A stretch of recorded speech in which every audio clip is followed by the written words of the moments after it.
Hi folks, Six Slices here. Today we're going to have a look at these two, and one is an early Sebenza 31 and the other is the latest Sebenza 31, both in the large size and both in black micarta.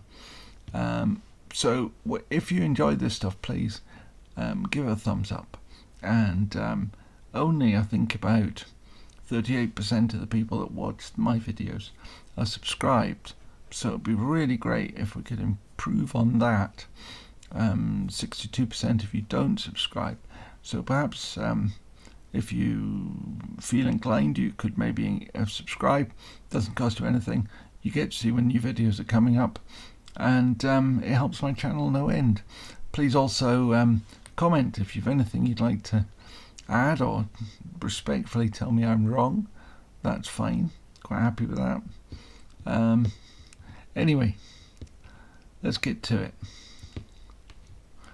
These two are a mirror image, so I was going to do the mirror on the wall thing, but yeah, they're a mirror image of each other, mainly because I have to use my left hand. I got a left-handed one. The only way in which they're not mirrored is that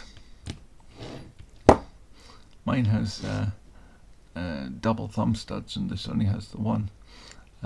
My small Sebenza only has the one as well, but it's also left-handed.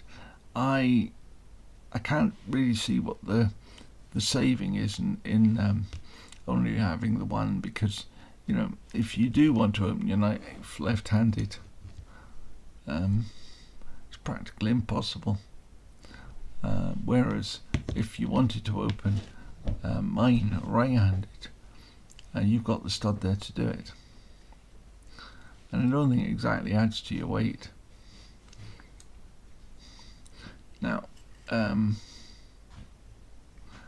one of the things I like about this being a left-handed knife is that I get the proper experience of what a frame lock knife is like, which I never get with all the rest of my frame locks. But this one, you can actually operate it like a normal human being. You can see the fact it can make the blade sort of drop down, because I can actually hold the lock bar open.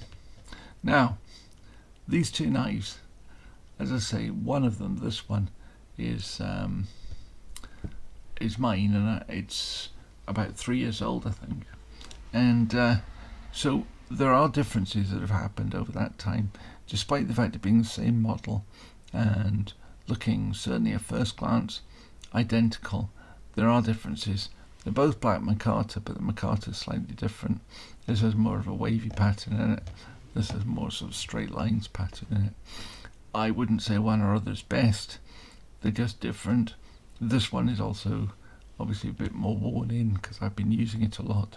I don't think this knife's really been used at all. Now, what else has changed?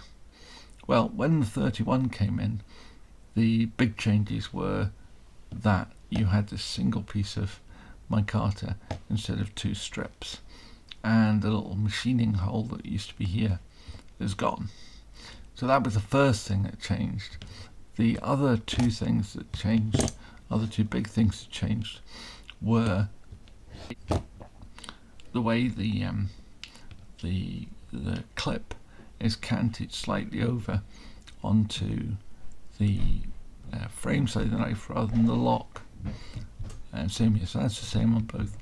And probably the biggest, most significant change was that they have a ceramic detent ball that also acts as the lock interface, and that's the same on both of these. So since the beginning of the 31, the main things that have changed are the steel. Of course, I don't think it says anywhere on these what the steel is. No, pretty sure it doesn't. But you get the birth card with them, and that tells you what they are. and this one is in S35VN, which at the time was the latest greatest improvement on S30V that had been done in conjunction with Chris Reeves. Since then they went on to S45, and now they're using MagnaCut, and that's what this one is. So that's probably the most significant difference between these. I am not convinced that there is such a huge difference between MagnaCut and S35VN that you need to go out and reblade all of your knives or any such thing. Yeah, if you're going to make a knife today, you probably have to make it out of MagnaCut if it's going to be a top-end knife. Otherwise, people will question it. Being a Chris Reeves knife, it probably has to be an American steel, so you couldn't use something like M390. You'd have to use S45, or you could perhaps go to S90 or S110 or S125, but they all get a bit chippy, so I don't think they're appropriate. I think the 35, 45 and MagnaCut are all good steels for this knife. If I was going to a shop today to choose one, yeah, I'd probably go for the MagnaCut one if it wasn't too much more expensive.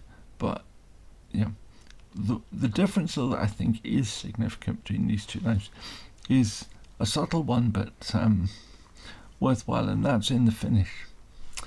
This is their traditional bead blasted finish, which is notorious for showing snail trails and things. Now, mine isn't too bad, despite the fact I've carried it quite a bit. The real, if there's anything really to show on mine, it's on the edges of the clip here and here. It's a bit worn, but that's 3 years of use out of it. But in general, I don't think it's too bad. The small Sebenza I've got, which is a plain Jane one, does tend to show more snail trails, but that's because it's a plain Jane and it doesn't have the micarta, so you've got these big flat areas and they do tend to show some of the scratches. But anyway, this one has their new, I believe it's glass bead finish. It's finer. It doesn't appear to show snail trails at all, but this knife has not been well used. It's probably in its almost virgin state. I dare say it's cut a box or two, but it certainly hasn't been out and about and carried. If you just look at the lanyard on this one, it's sort of grey and tired and getting a bit fluffy at the edges. This one is still completely black and clean and pristine. So yeah, but so that's probably the biggest difference, is this change in finish, and I think it's probably a step in the right direction. If I could choose one of these knives, I would stick with this one because I like the left-handed nature of it. But I suppose if I could swap the blades out, then maybe I'd be happier with the new MagnaCut one. But yeah, it's still a great knife. It's got a lovely hollow ground blade, which I didn't think came very sharp, so I ended up sharpening it myself, and I gave it a slightly finer edge, and that's been working perfectly well since. So I'm very happy with that. The other thing is these knives have a bushing pivot. I've done other videos where I've shown that, particularly with the Rockstead. Same sort of bushing pivot, but basically it means you can take it to bits and put it back together. You can crank that bolt down as tight as you like. It doesn't affect the action of the knife, but and one of the things I like about this being an actual left-handed one is that you can, because I can't do it now. Yeah, if you press on the lock bar, you can make it drop down. It's got a lovely smooth action on this one, and I can't do that with the other one, if only because I can't press on the lock bar and hold the knife in such a way that it could. Nice, I can't. Not that I think it's that smooth anyway, to be honest. I think one of the things with these knives is when you get them, they can be a bit on the stiff side. There's nothing wrong with that. It's just that they need a little bit of time to bed in.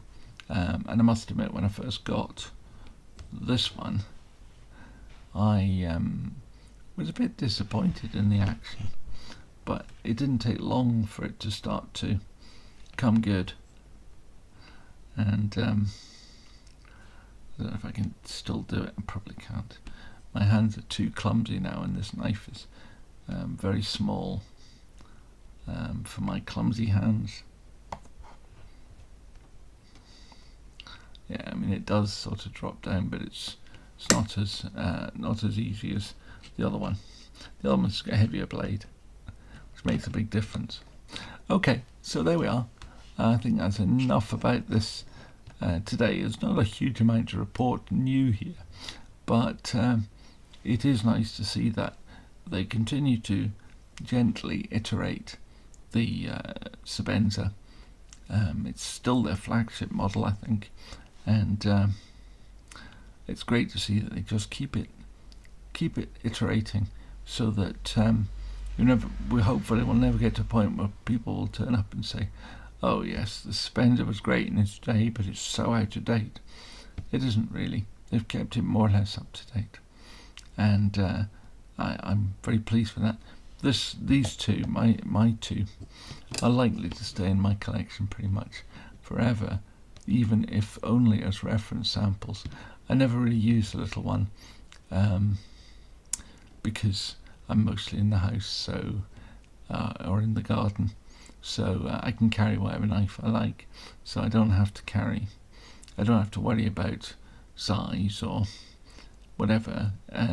You can't carry a locking knife outside anyway, so I might as well have the big one while I'm in the house. It's legal to own. If it upsets anybody, well, they can do the other thing. This is my house. I do what I like. So anyway, there we are. Thank you very much for watching. Like I said at the beginning, if you could like, subscribe, leave a comment, that would be fantastic. See you next time. Bye.